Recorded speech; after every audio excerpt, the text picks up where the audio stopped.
my most positive moment in relation to a trade union was I'm the MP for the Rhondda in South Wales, and you will probably associate obviously the Rhondda with the miners and the miners' strike and the NUM.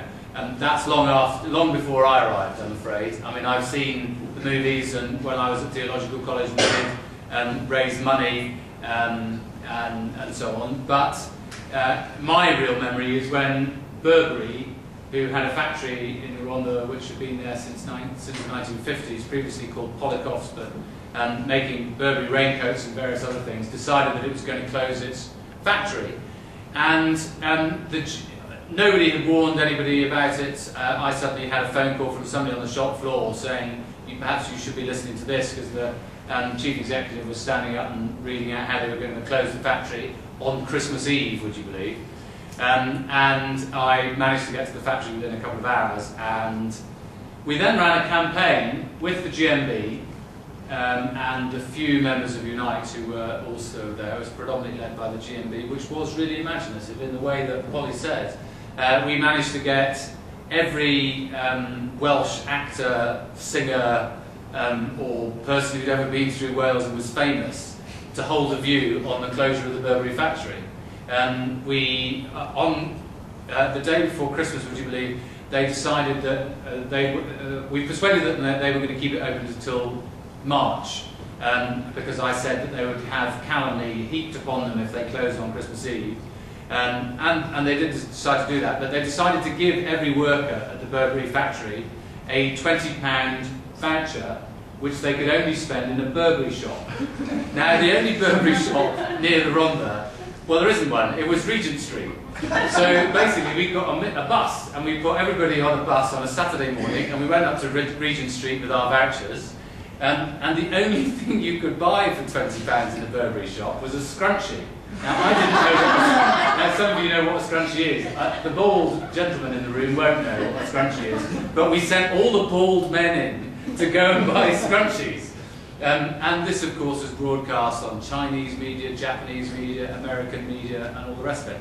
Now, I was clear from the beginning of that campaign we would not probably be able to stop them from closing the factory and taking it off. It was never going to go to India, it was always going to go to Portugal or Poland. But what I thought we could do was improve, first of all, keep it open for a bit longer so that the staff had the employees had an opportunity of finding other work and being retrained. Secondly, that we might get to increase the redundancy payments. We managed to quadruple them. And we might manage to get some money for the local community. We ended up with £150,000 a year for 10 years, £1.5 million, which we've set up a trust. It's administered by myself, the assembly member for the Rhondda, and 5 members who used to work in the factory, and that gives out grants to individuals for skills and training, or for kids, or for setting up a youth club or whatever. So everything related to education and training. But I knew at some point we would have to sue for peace. Ironically enough, the chairman of the company was called John Peace. So I sent him a message saying, can we sue for peace? And I managed to persuade him that I knew Daniel Craig very well, and that he was going to be the next person who was going to condemn Burberry's closure. Well, I do know a Daniel Craig. Not actually that one. And the only thing that he stipulated was that we didn't use Daniel Craig in any of our campaign. So it was a delight in that sense to win. In the end, the way they did it cost them the best part of £10 million to close the factory.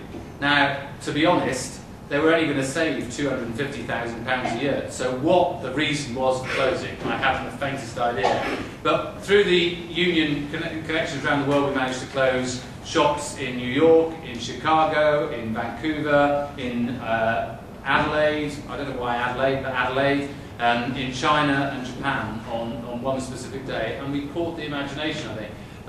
My personal favourite moment was standing outside the BAFTA ceremony, which was being sponsored by Burberry for some ludicrous amount of money, with Judi Dench persuading her that she wasn't going to go in if Burberry were going to close the factory in the Rhondda. And now you can't always do that with a campaign, but you can sometimes do that with a campaign because there's enough imagery, and also, to be honest, because you've got enough people who are not prepared to lie down and die. And I think, in particular, the women in the factory in the Rwanda, it was largely women, they were determined that they were going to do their best to make sure that they by themselves. Now, the biggest difficulty, of course, is all the skills that they used in that campaign could get them jobs as PR agents somewhere.